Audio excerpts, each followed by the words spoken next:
Up here in the front, we do have a hookup light for hooking up at nighttime.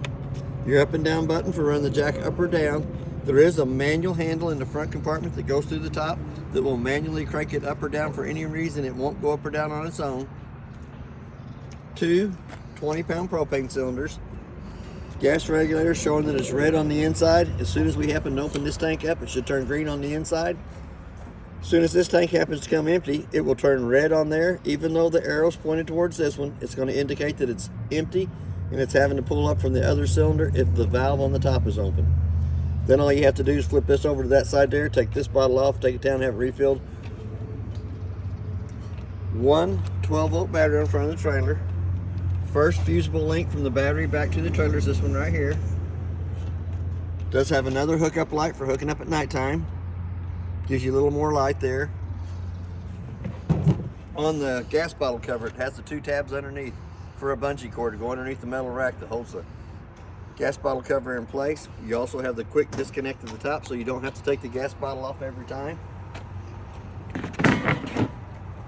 As we start down this side over here, in the front compartment is your water fill compartment. We'll start up at the top. It does have a 110 outlet on the outside that is also GFI protected by the outlet in the bathroom. You have your park cable hookup and your satellite hookup. On the left hand side you have your city water connect, so that if you don't want to fill the tank on the trailer, you can hook a water hose and regulator to it, turn water pressure onto it, and have water going to the trailer all the time. To the right of that is your battery disconnect. Since it has a 12-volt refrigerator, if you don't want your refrigerator draining your battery all the time while you're not using the trailer, you can turn the battery disconnect to the off position and take it out. You have an outside shower, gives you hot and cold running water out here. It is a quick connect fitting. For the same hose there will be used to the back of the trailer for your outside porch spray. There is a hole in the bottom of this compartment that comes up through there, so you can bring your hoses and your cables in so you can leave the main compartment door shut. This is your power cord for the trailer. It is a 50 amp service. Has a green light on the head to indicate that it has power coming to it. Each one of the compartment lights are motion censored. They come on as soon as you open the compartment door. Your freshwater tank will fill here at the top.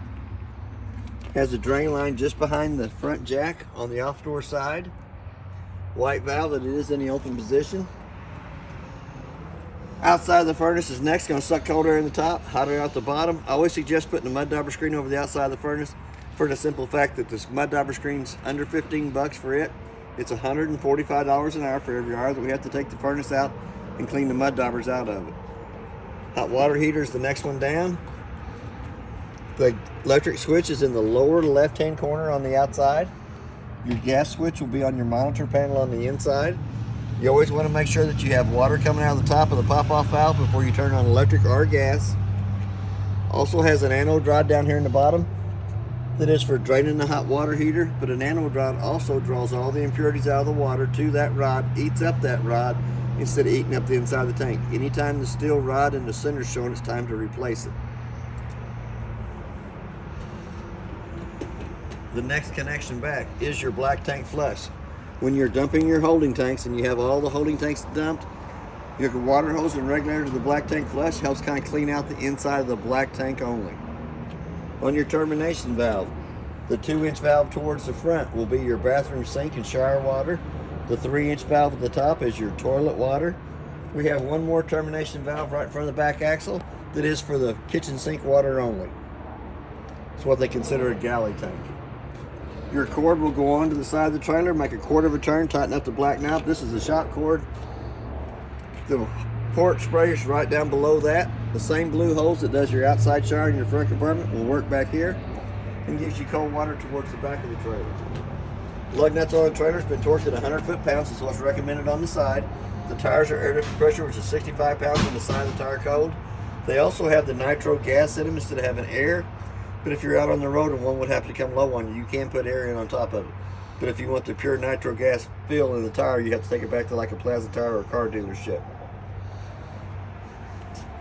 You got your 4 BL jacks on all 4 corners.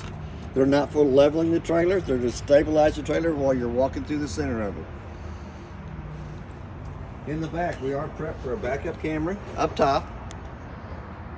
And it is also prepped for a ladder. on the right-hand side. Does have a spare tire on the back that's been aired after pressure. It's not been torqued on, it's been put on with a wrench, and a Parkland RV cover.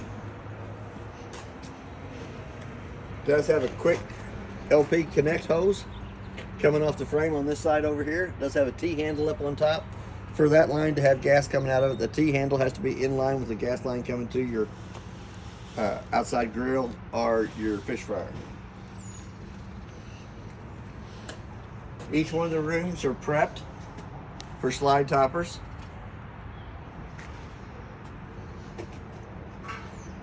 Two outside speakers. I'll have to show you more about the speakers when we get to the inside, but there is another part cable, antenna hook up to the outside, and a 110 plug-in to plug it into, so that if you want to watch the ball game underneath the canopy, you can. In the front compartment, there is your two handles. The little Z-colored handle is for the front jack. The brass-colored handle does your 4 balance jacks on the corners. And it does have a motion-centered compartment light. We're going to go to the inside of the trailer. We're going to open the door fully extended. Once the trailer is on site, level from side to side by using your plastic blocks and the tongue jack for leveling your front to back. Your 4 stabilizer jacks goes down, and your steps are next.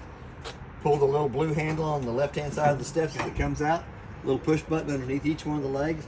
15 to 18 slots in each one of the legs. The main thing on the steps is once it comes out and lays down, it has to lay flat in the threshold so that the front door closes over the top of it properly. And to achieve that, you push the buttons underneath the legs and adjust the legs. The main thing is it has to lay flat here. We're going to go to the inside of the trailer. It does have a working fire extinguisher on the left-hand side. We're going to run the slide rooms out.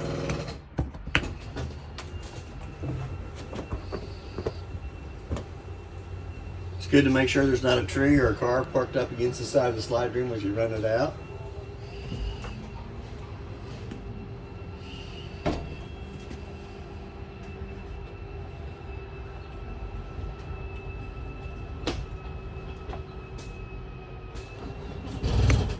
Run the off-door side slide room out.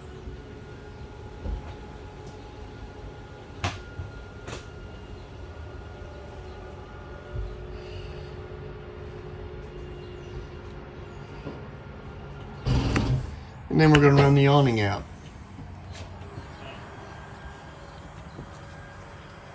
Same way with the awning, it's good to make sure there's not a tree on that side of the unit while you're running the awning out. Once it gets fully extended, the skirt on the end drops down.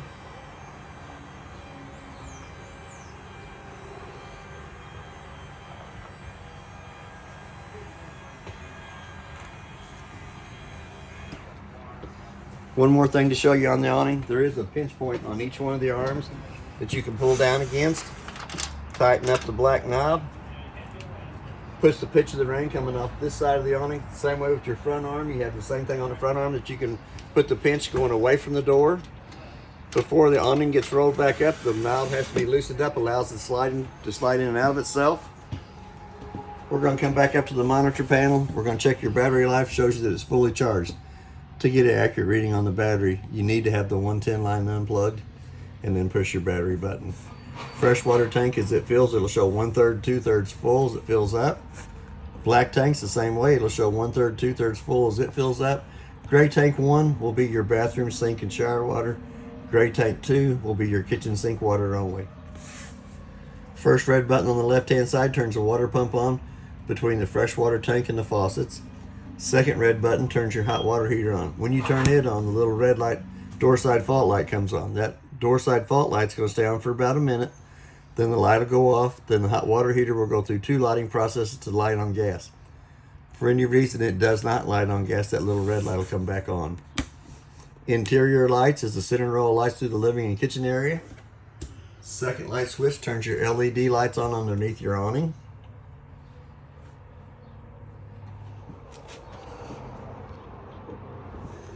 Now we're going to step down by the table. The tabletop comes off the 2 pedestals. The tabletop goes down between the 2 benches to make a smaller bed and the 2 back cushions. Both lights over the top of the table have to be turned on by hand. A little push button in the center of that. And on that tabletop, it'll go on both ways. The way that it is properly is the table has to be against the back wall over here. It keeps it from coming out and hitting the bar in the center. If the table's turned around and you got 2 inches of play between the wall and the table will actually hit the kitchen island and push it over.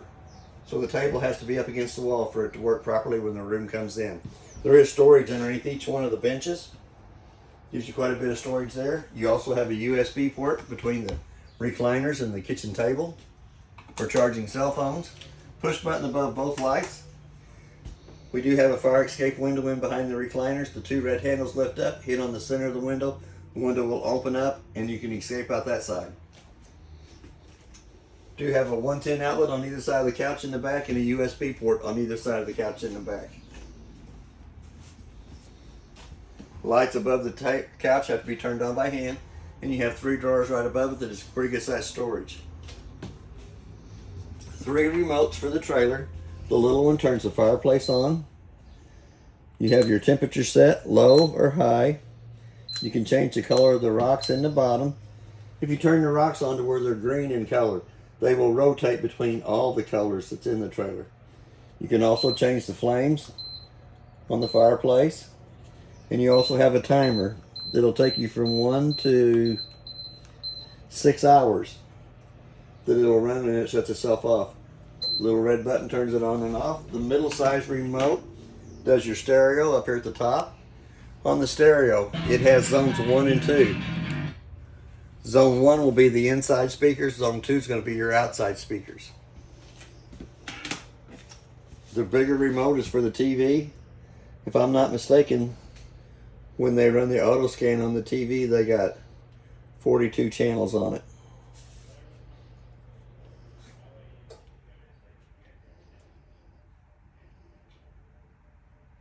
It's a little bit slow, but it's like me. But that's not too bad of a picture for a channel that's 80 miles away from here. You have to do the auto scan through your menu button to scan the TV channels that it'll pick up at the area that you're at. It does have a push button light above it. We do have our GFI outlet in the kitchen, close to the sink or the water source. On your microwave, the only thing I can tell you about the microwave is I do warm my coffee up in it, and let's say it's 1:30, hit the clock button again to the 2 center risers flashing. The only reason I set the time on the microwave is I can tell if the trailer's lost 110 power coming to it if I've left the trailer and come back. That's the only reason I set the time on the microwave. There is a light above the countertop and a light above the stove. All the paperwork that I found in the trailer is in this green bag right here. There is a light for the range hood and a fan. For the fan to work properly, the 2 tabs on the outside have to be lifted up. Allows the fan to let the exhaust streams from the inside to the out. Stoves next. We're going to turn the illumination light on the right hand side of the knobs. We're going to lift up twice on the glass to get it up off the griddle. The burners are turned to the highlight position using the striker on the left hand side to light the burners on top.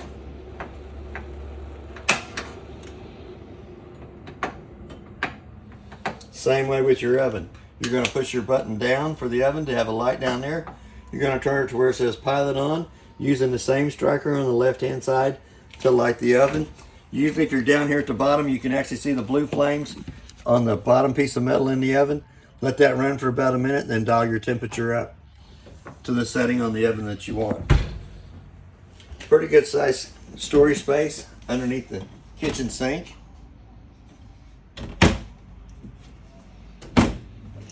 On the refrigerator. The refrigerator has 2 controls in it. One in the top of the freezer says cold or colder.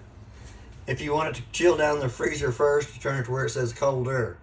Let it chill down to the temperature that you want, but it keeps all the cold air from going down into the refrigerator. When you get the freezer to the temperature you want, turn it back about middle ways or to the cold side, and then it will allow cold air to go down into the refrigerator section. The refrigerator section has push buttons in it from 1 to 5 for the setting for the temperature on it. We try to run it at about 3. That way that your milk don't freeze in the bottom, but the top still will freeze your ice cubes. Once the door is shut, it does have a travel lock that comes over the door that holds the two doors in place while in travel. Pretty good size storage. To the right side of that,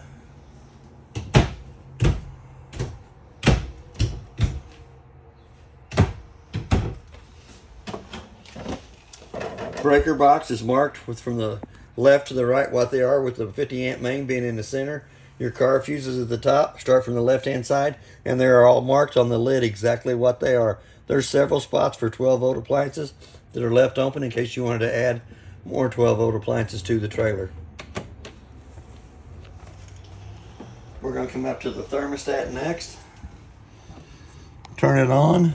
It gives you your fan speed, auto, high, and low.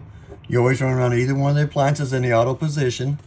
Hit the mode button one more time. Do you see the little snowflake in the lower right hand corner? You'll dial your temperature down for your AC. Hit that mode button one more time. It says furnace in the off left hand side lower corner, and you'll dial your temperatures up for it. Hit that mode button one more time and it says off in the lower right hand corner. Little button here turns the light above the sink on. Then you have a 110 outlet here. It's also GFI protected by the outlet in the kitchen. Your brown vents on the cabinets let heat come in through the brown vents. Your air conditioner will vent through the white vents in the ceiling.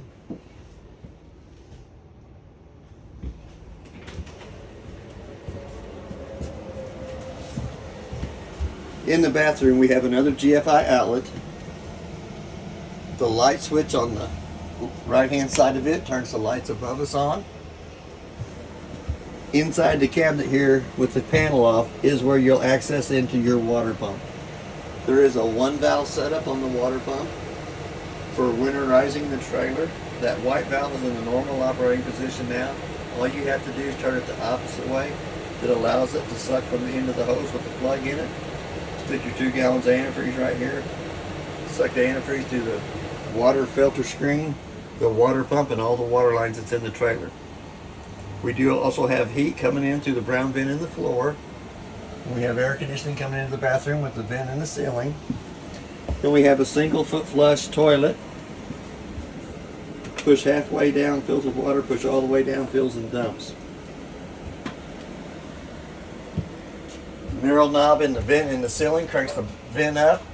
Little black button off on the right hand side turns the fan on. It's for pulling condensation out while you're taking a shower. Shower's just like you have at home. Has your hot water on the left hand side, your cold water on the right hand side. Do have a medicine cabinet up the top and pretty good sized storage down below that. We're going to step off and go into the bedroom.